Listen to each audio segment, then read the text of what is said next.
long distance bike race. It's a football game, and the physiology of that is in our favor.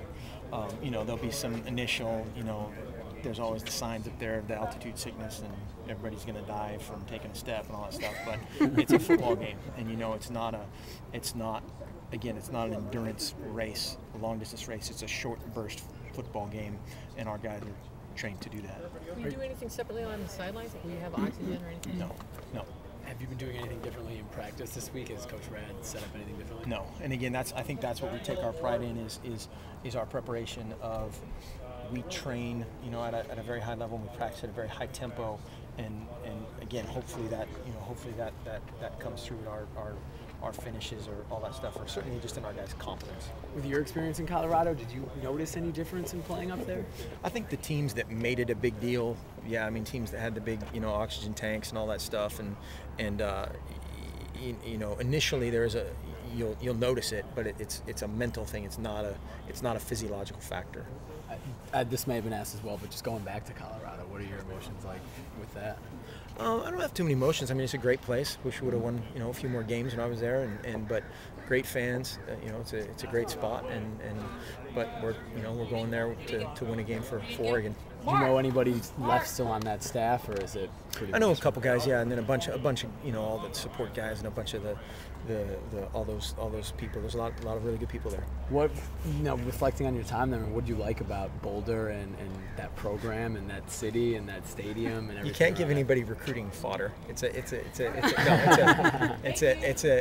a great spot. You know, obviously very happy to be in Oregon. Our time there was awesome. They're very great people, really good fans, and I know that you know, those students will be dialed up for us to come into town. I guess finally, how's Brian been responding this week in practice with the possibility that he'll be the guy on Saturday? He's been good. You know, all those guys that are getting additional reps and roles have been good, and he's confident, you know, in everything he's doing, and that's the key. You guys are confident in him if you absolutely.